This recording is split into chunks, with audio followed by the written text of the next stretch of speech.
Hi everyone, welcome to episode 3 of Talking Trikes. I'm here with Carl, and later in the show we'll have a special guest joining us. But firstly, the devastating news: no more AHPV Super Series for this year. What happened, Carl? What went down this week? It's pretty devastating, wasn't it, Darcy? The news was that the season has been cancelled. We know that what's happening with COVID and Victoria, the outbreak. We totally understand, although we are devastated. But I guess it's going to be a long year without Pedal Prix. So, how are you coping? Like, what were your initial reactions after the news? Yeah, well, I was out riding, and I just sort of pulled over to have like a quick break before making the rest of the journey home, and I saw it, and it just hit me like a train, man. I was like, when your life is so much focused around this awesome sport, as soon as even one race was cancelled, it just hurts. Like it felt weird. And then such a big gap. Like I can't even take summer without being in a trike, let alone almost an entire year. Yeah. So it hurt. It really did hurt.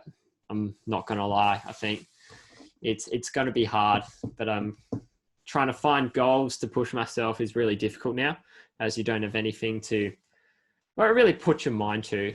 But it is what it is, man. That's the way it And I is. think that's quite important, especially, you think of the kids that are missing out and it's their last opportunity. I think it's really important this year that, maybe we can come up with some challenges or get something happening on the side that is still going to be okay for us to do publicly, but something to still involve those students and just get something happening, in the next few months, just to keep everyone involved and still eager to race, because it's really important that these, students continue on and continue growing the sport in those, community fields and keep growing Yeah. the sport. So, Yeah, I think that the biggest losers out of this will be year 12s this year.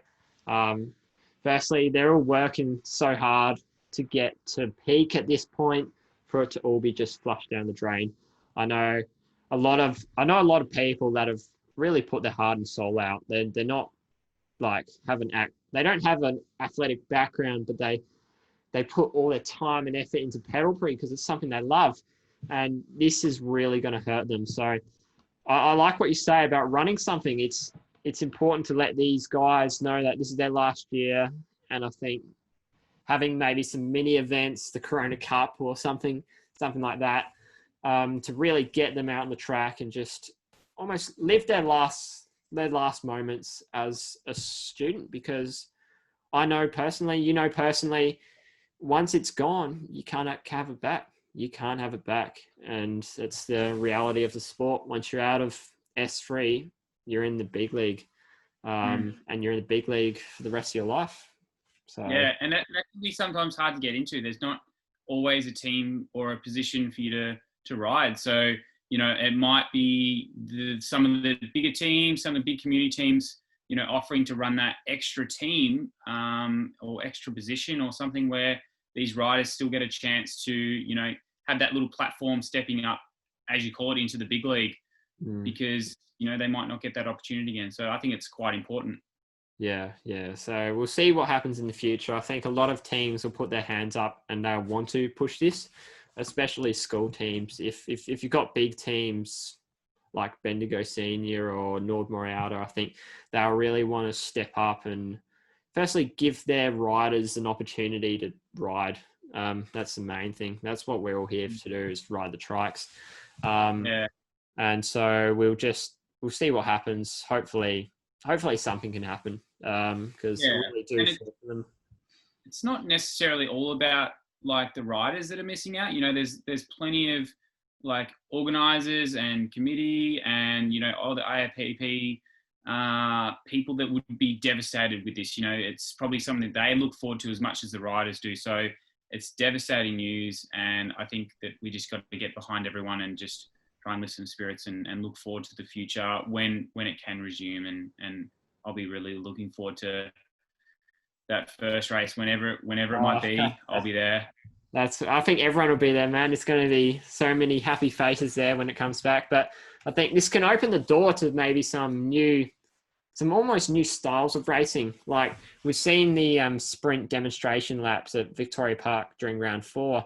I think emulating some track events like some pursuit races would be really cool, and really, really short races. I think they can be created and done during this time without getting too many spectators involved. So I think it's going to open the door for a lot of mini events that may grow into bigger ones. But as long as the action is taken now to get out on the track, just for small events, just for mini meetups, I think that's the main thing. So, all right. So, Kyle, do you know who we have on the channel today? Who's our guest? Yeah.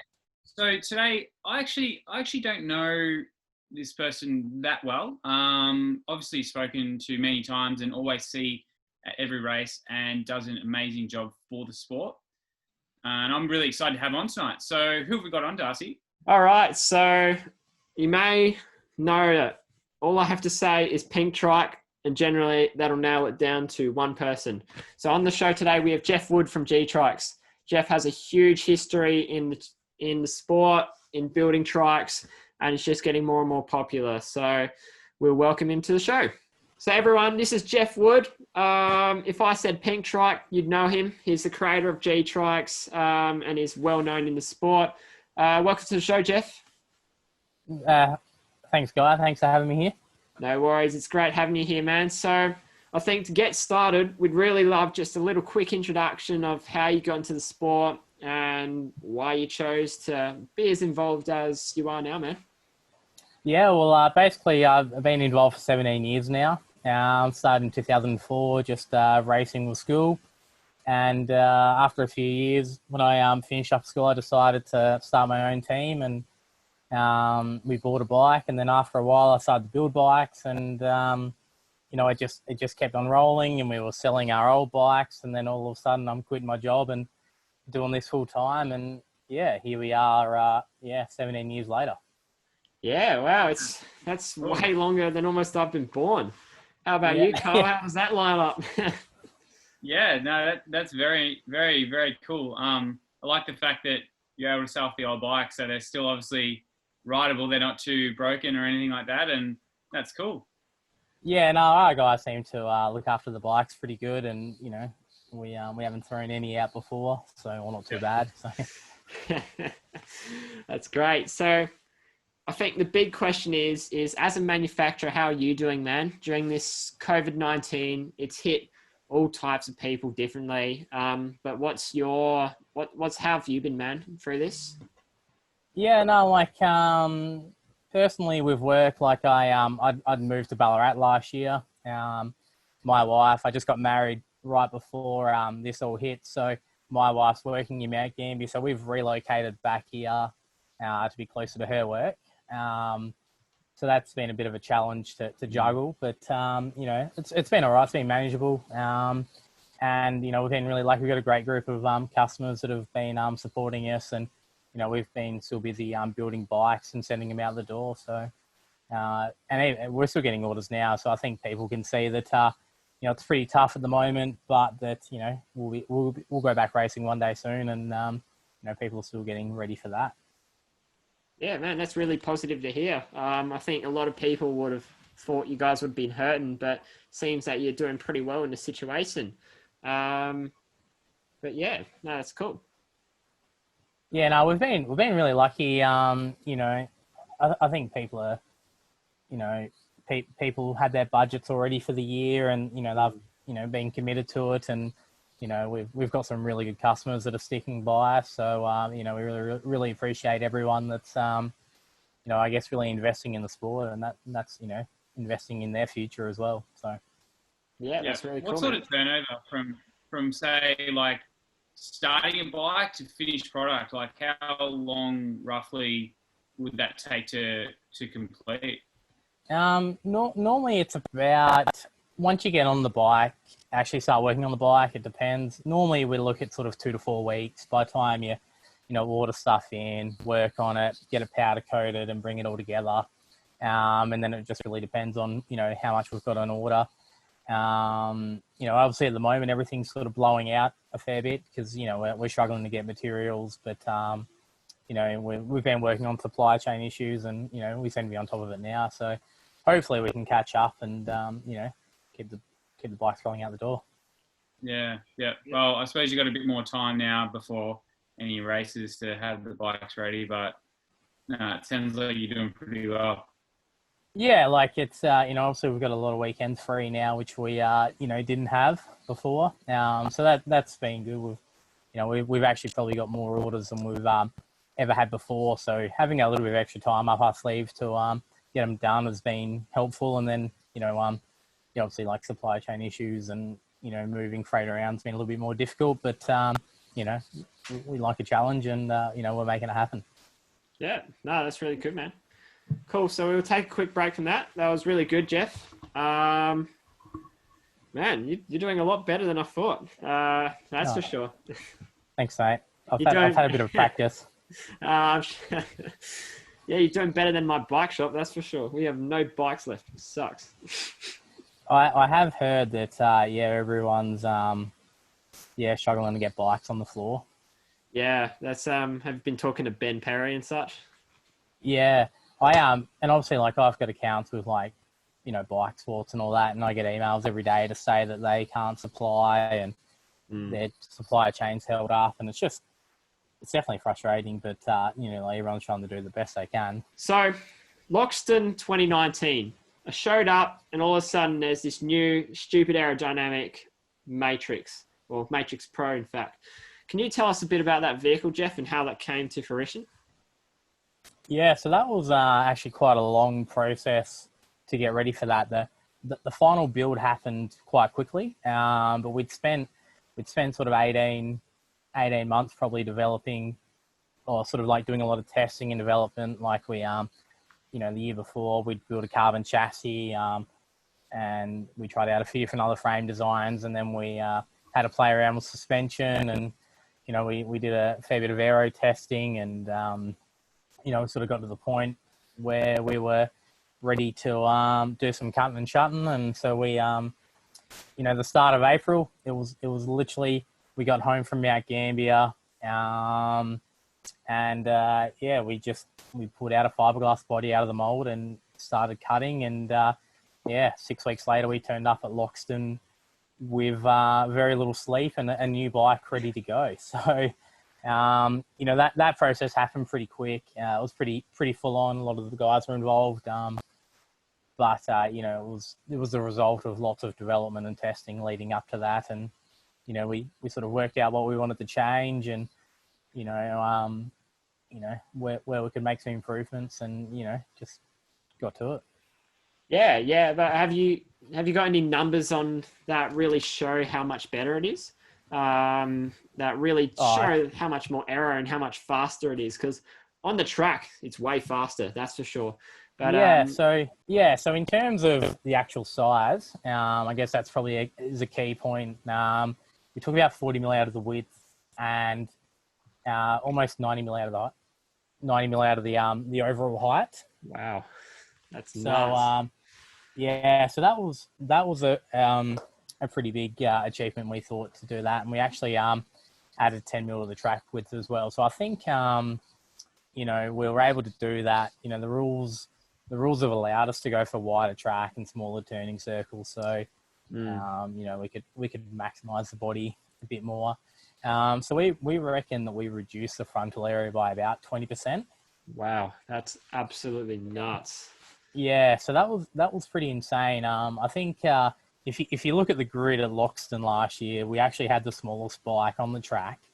And then as well, we can still fit sort of 6'4", 6'5" guys into it. So,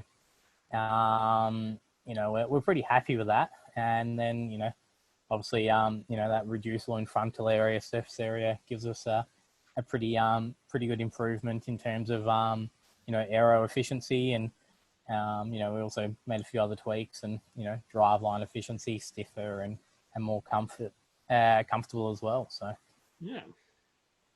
Yeah, nice. It sounds like you've got a lot more improvement to make out of the bike. I know, out of experience that you get a new bike or a new design, and it takes a bit of racing just to really fine tune it. Did you think this year, like, you were going to make another leap with pace on the track and results and stuff like that? You were obviously looking forward to that. Yeah, I think it's always a bit of a risk bringing out a new bike. You've got those little things that you don't have fine tuned, and probably last year we were still doing development right up to the end of the year. I think we started to get our package together pretty good by the time we got to Murray Bridge. We put the bike on pole. So I think that this year would have been like a really good show of where the bike's actually at. We're really happy. Also, even after Murray Bridge last year, we built a new bike for Maryborough for a customer, and it sort of really nailed the package, we thought, and we can't wait to get on the track and really show it off. Yeah, I saw that for sure. Was that a Ballarat Highs bike? Yeah. Obviously, they did pretty good. They won C class at Maryborough, and Sam Dudley started the race and sort of dominated the HPV. So that was really good to see. He showed it off pretty good and had some stiff competition and put some laps into him. Yeah, well, I think being there, just seeing him, that this is just a HPV. This isn't an EV or anything, but he actually got technically disqualified because he was doing over the speed limit in a HPV, which is some stuff that the sport has never heard of. So that must be one of the most coolest things to see as a manufacturer, that you're literally pushing this human movement to beyond levels that almost the organisation would even think possible. I think that's true. Like, I don't think they ever anticipated that someone would be able to do 60 k's an hour at Maryborough in a HPV. And like Sam was aware that he had to stick under 60, and so he wasn't even pushing it. So he reckons there's probably another couple of seconds in it still. That's if he didn't have to stay under 60. So yeah, that is crazy. That's pretty good. Insane. That's fast. Yeah, pretty. It's ridiculous, isn't it? Really.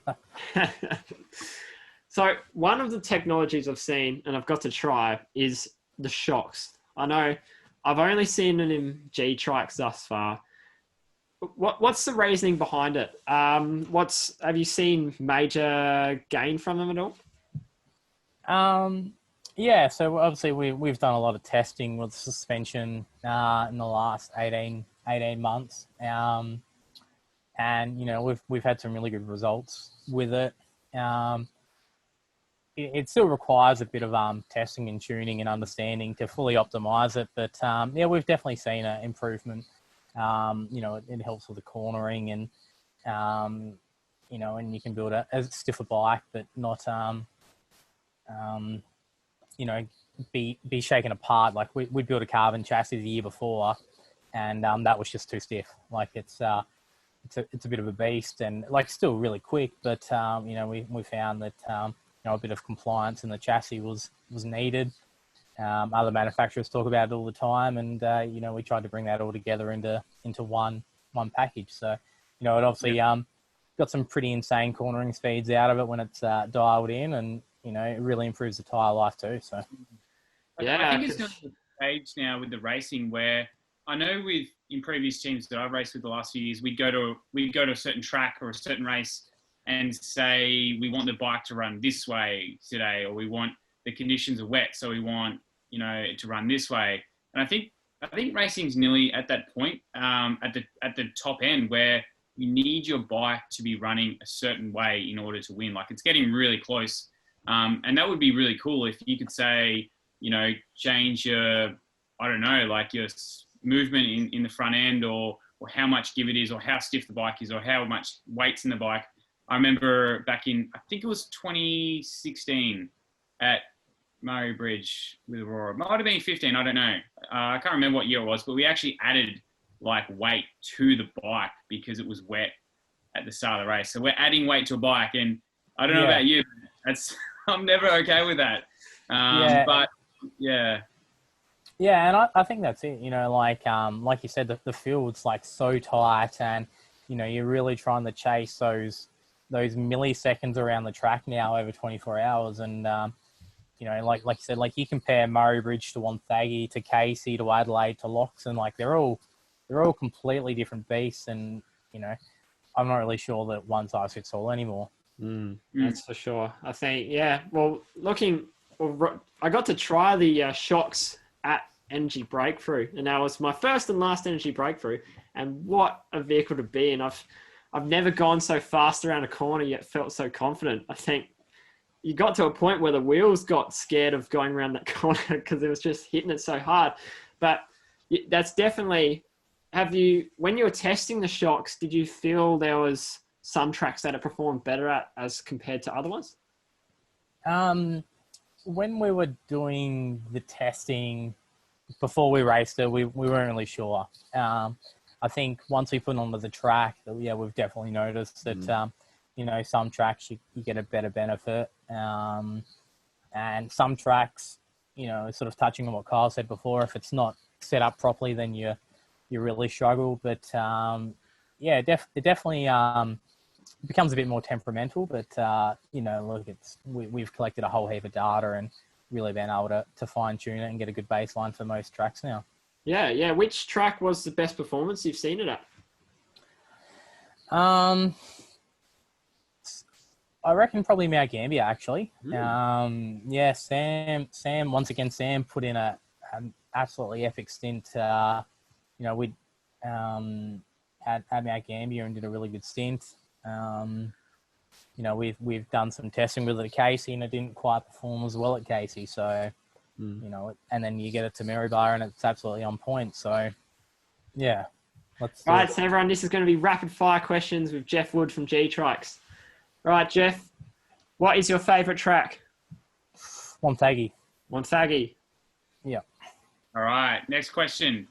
Other than a G-Trikes, what is your favourite looking trike from last season? Oh, I really got to like the Wattle bikes. They're pretty well put together, I think, for sure. Yep. Right, which is your favourite trike to produce? Matrix Pro. Really nice build, easy, goes together pretty well. All right, so you're winning a 24-hour race and you get the opportunity to go to sleep at night. Are you going to go to sleep or are you going to do an all-nighter? Every time I go to sleep, things go wrong, so I'm going to have to go pass. All-nighter it is. Someone's going to have to drive me home tomorrow. All right. Which 24-hour race do you like the most? Do you like Energy Breakthrough at Maryborough, Murray Bridge, or Wonthaggi? All three are pretty darn good. Murray Bridge is my favourite. Murray Bridge, the iconic. Yeah.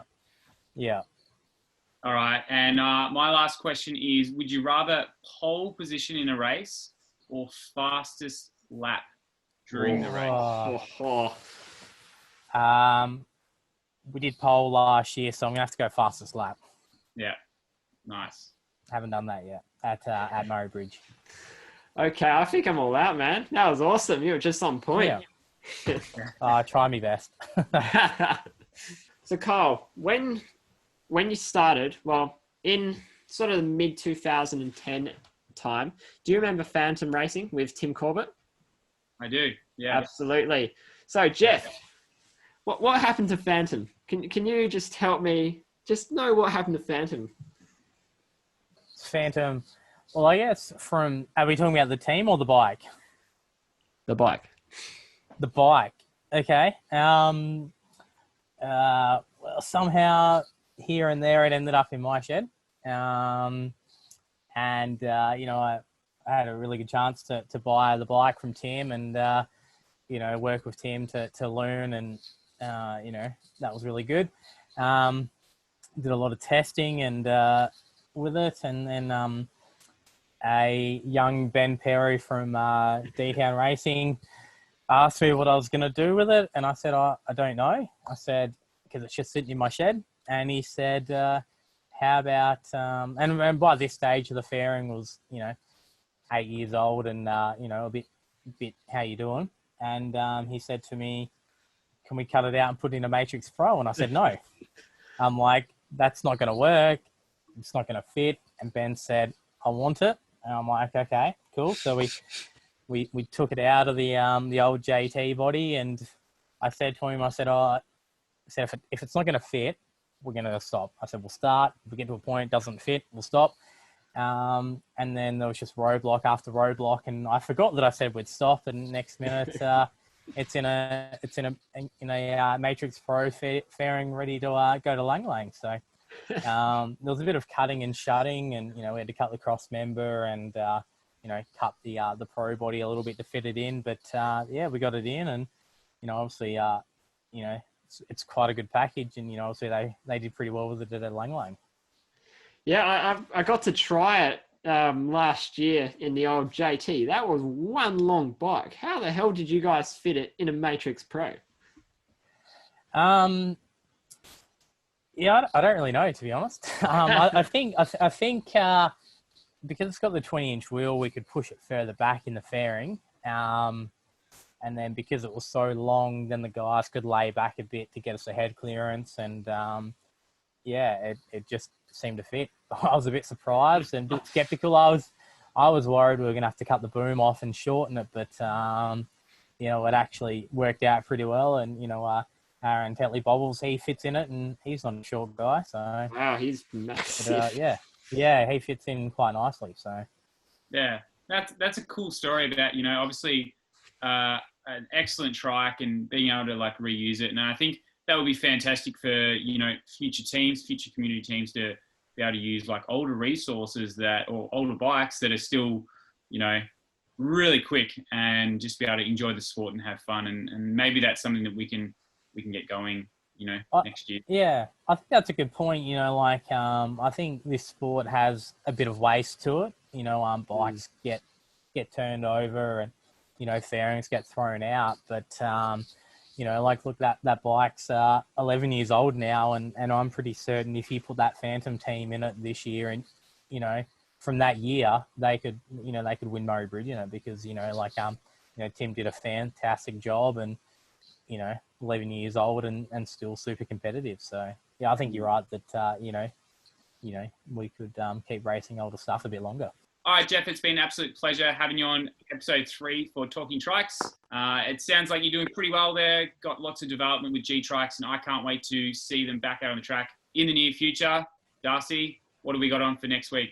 Yep, so next week we're going to have another special guest. And I think we're going to talk a lot more about the avenues of maybe some mini events to run as such, and what the goals are going to be for 2021, because although it's a long way away, it's not that far away. So thanks for having us, Jeff, and thanks for being on the show, man.